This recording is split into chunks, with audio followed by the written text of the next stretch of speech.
Right, welcome to the entertainment segment of the program this morning. So it's time for to talk a business of music in Nigeria. Michael Odion is a music label executive with over 19 years experience in the music industry. Mr. Odion has been at the management level for about 17 years at the Premier Record Limited. He is a chairman of the Music Publisher Association of Nigeria, MPAN, and the board member of the Record Label Proprietors Initiative. Michael is a co-founder and the director of Africa Music Business Roundtable. Now he joins us via Zoom, and also we have a singer-composer, Tolu Rivers. He joins me in the studio to dissect the issue of this business in the music industry in Nigeria. Now Tolu has a new single out, but will come to tell us about this development. You have a new single. Good morning, Tolu Rivers. Good morning. And thanks so much for joining us on the program. Mr. Michael, good morning. Thanks so much for joining us. Are you there? All right, we'll connect with him anytime soon. But let me kickstart with you, talking about this business and music. So how do we relate this? Music and business. So what's the correlation? Okay, I do believe, good morning, it's nice to be on your show. I believe that music is a gift that is supposed to be exploited, and profitability should come after the use of that gift. So as with your use of your skill as a broadcaster, as with the use of the skill of law, as with the use of the skill of medicine, music is a skill. Though it entertains us, music is a skill. Music is a skill set. And at the end of the use of that gift, there should be some form of reward, financial, and there should be some form of profitability attached to it, hence music business. Because oftentimes we forget, because music entertains us and we seem to derive maximum utility when we have been entertained, we do forget that there are workings that oil our ability to be exposed to music.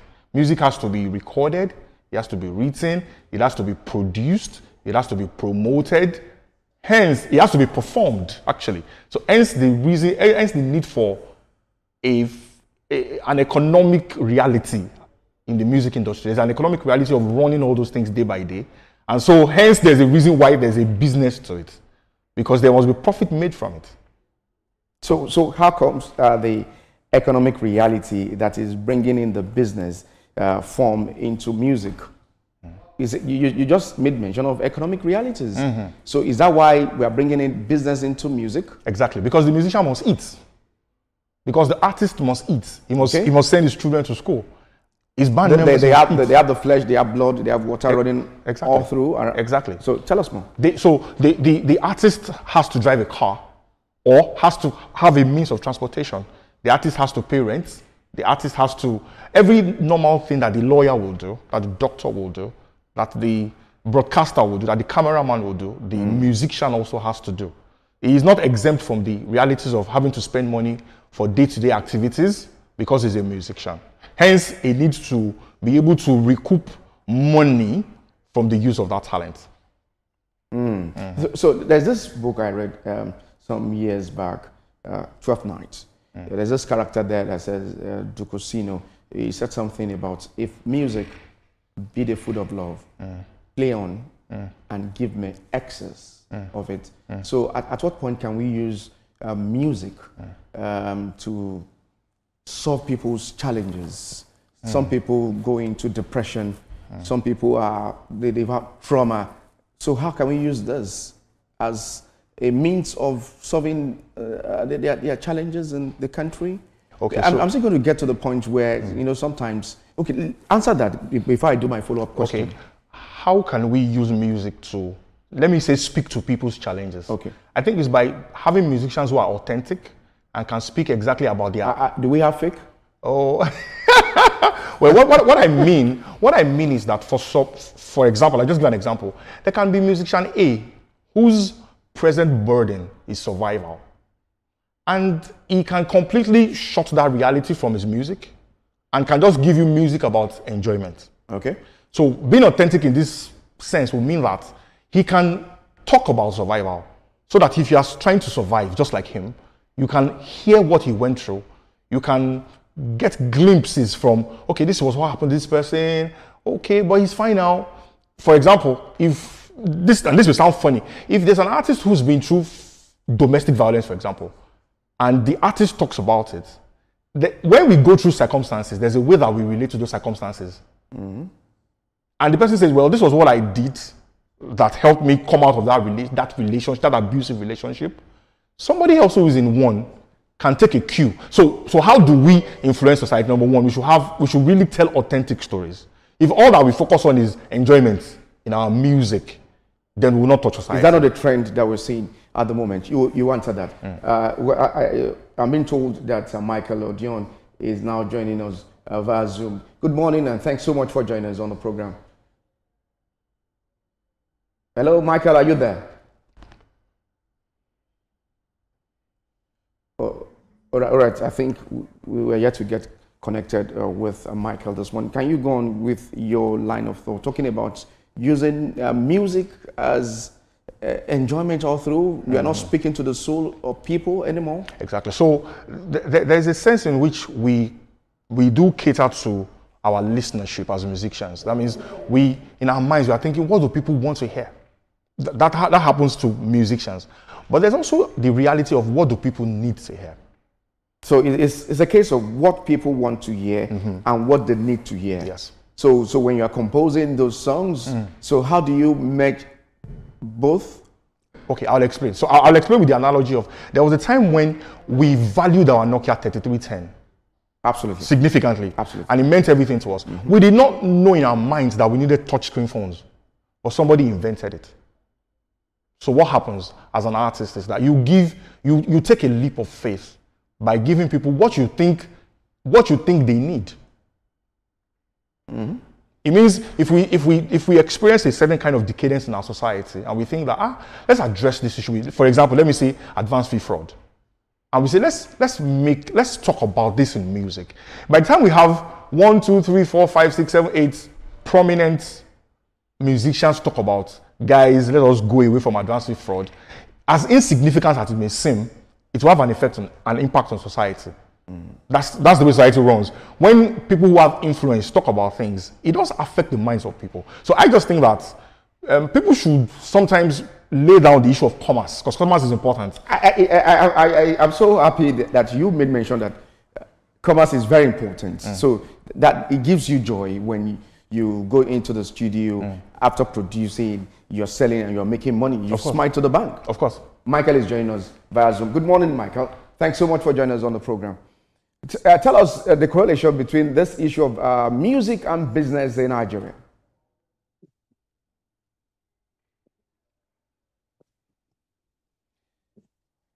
Michael, if you can hear me, tell us the correlation between music and business in Nigeria.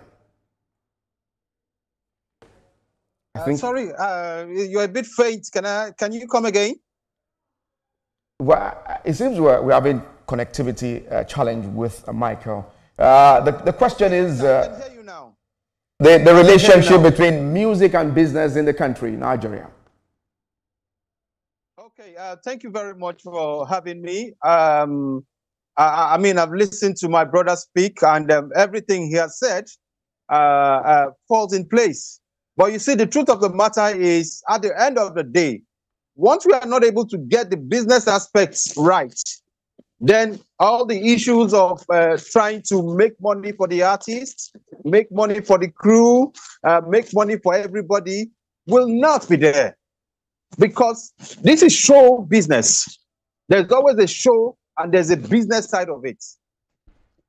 So this business side of it is a very key ingredient for every other thing he has said to fall in place, you know. And where we are in Nigeria, over the years, we have tried to bring together that show and the business for it to work for everybody. But in handling the business aspects, there are certain things you look out for. And these things are structure, policy, and data. I say it again, structure, policy, and data. For any investments to come in and for there to be a well-planned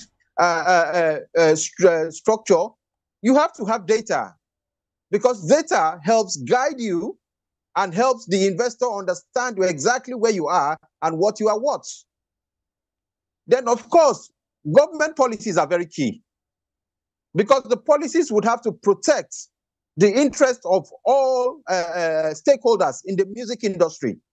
So we need to get the policies right. And then, of course, the structure. When you have data and policy and you don't have a structure, then how can you be able to pay the people? The structure is, for example, you have the CMOs, you have other agencies of government that should help put that structure that can ease things like payments for royalties. For example, the CMOs, pay royalties on things that are generated and all that. So there is no how you can talk about music without business.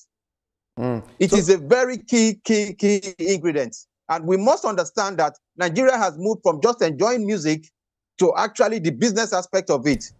But that's why and it's called the show. Grow. That's why it's just a moment. Let me quickly jump in before you continue with your line of thought. That's why it's called the showbiz. So at what point can you help in protecting your intellectual property to ensure that someone out there is not taking what belongs to you?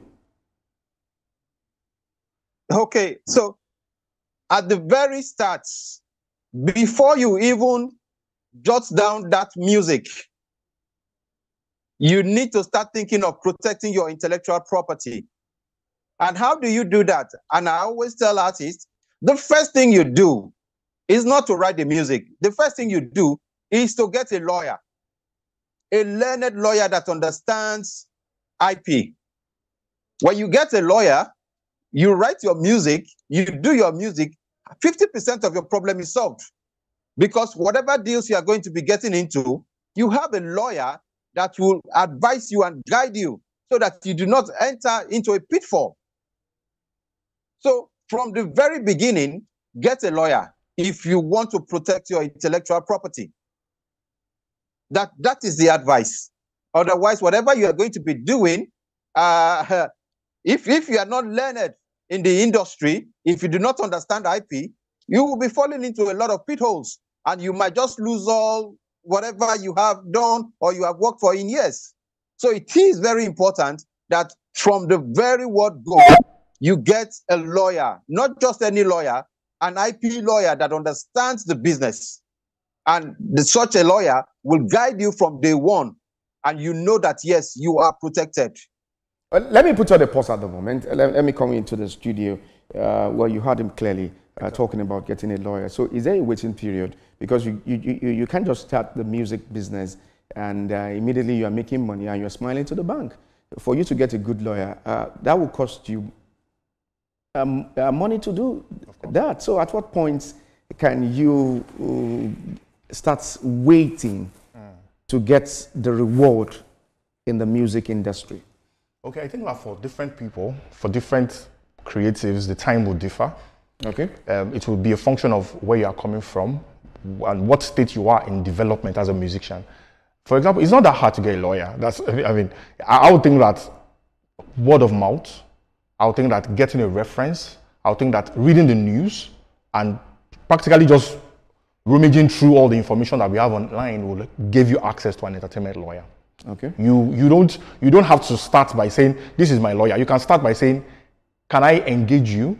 It means that can I hear you out? Can you hear my priorities and align with it? So getting a lawyer I don't think getting a lawyer is a problem. I think that getting a good lawyer may be slightly challenging. That's just about it. But getting a lawyer is would you just advocate that you just get any lawyer? No, I think you should get a good lawyer. Like he said, and a lawyer that understands intellectual property is very, very important. But they are around. That's what I have to say. They are around. It may take a bit of walking, it may take a bit of shifting, but there are lawyers around. So I don't think that getting a lawyer would inhibit anybody's progress in the music industry. There are lawyers. If you don't know a lawyer, for example, look at the professional music bodies that we have in Nigeria, like the one that he's part of, and get references from them. You get a lawyer. It's that easy. It's not as hard as that. So the waiting period, because for young artists watching, you at the moment. They may say, okay, I just want to get into the music industry and I make quick money.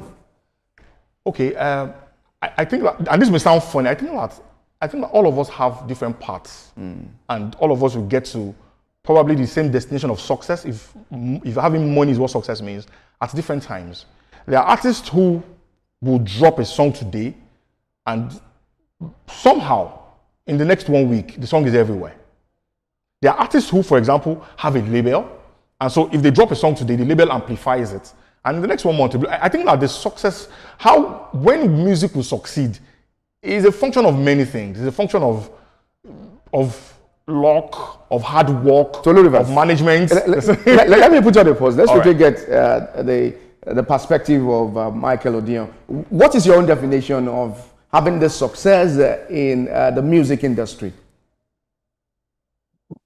So having the success in the music industry is first and foremost you even understanding the music industry. Like my brother has said, I mean, there are different faces for everybody. There are some artists that just want to blow. There are some that, okay, they want to do this for a lifetime. There are some that are doing it for the hobby. You know, so it depends on your perspective. But for me, you need to understand the business first. If you're a serious artist that wants to take music seriously, you need to understand the business first and foremost. You need to understand the steps it takes. I mean, look, let's not, I always say that music is spiritual, you know, and like my brother has said, there are different stages to this thing. You know, you might just have an artist very new and he releases work and he blows. Some, the labels work so hard, you know, and he blows. Some, they can release 10 songs. It is the 11th one that he will blow, you know. So there are different stages to this thing. But the most important thing is, as an artist, okay, you need to understand the business first. Let me put you on the pause at the moment. We need to understand the business. Very, very crucial. Just hold on your thoughts at that point. We need to pay some bills. And when we come back from this break, we'll continue with our discussion this morning. Do not go anywhere. It's still TVC Breakfast Saturday.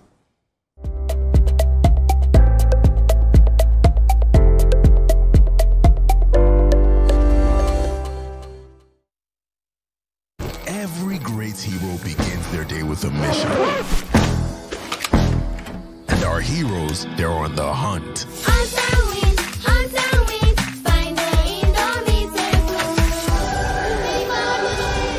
Be a superhero. Join the Hunt and Win promo on Indomitable packs. Visit www.indomie.ng/IHWP for more details. Terms and conditions apply.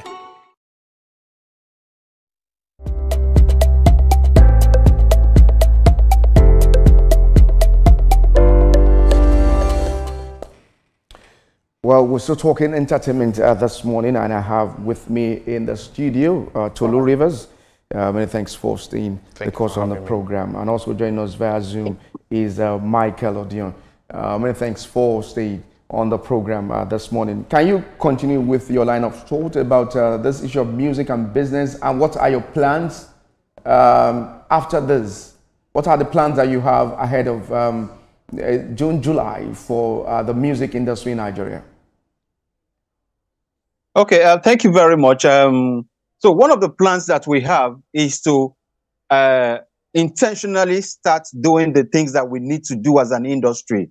And that is why we have come up with the African Music Business Roundtable. What do we want to do? We want to get stakeholders, experts, into one room, both nationally and internationally, and say, look, this is the problem we have. We have a problem of data. We have the problem of structure. We have the problem of policy. Governments, how are we able to work with you? Government agencies, Federal Bureau of Statistics, National Bureau of Statistics, Federal Inland Revenue Service, the Ministry of Art, Culture, and Creative Economy, NCAC, all those bodies. Look, these are the issues. We need to start proper research so that by next year, we will say, yes, we now have a data for the music industry that any investor coming in can look at. We can now say, okay, we are getting the policies right. Even if not 100%, at least we are getting somewhere.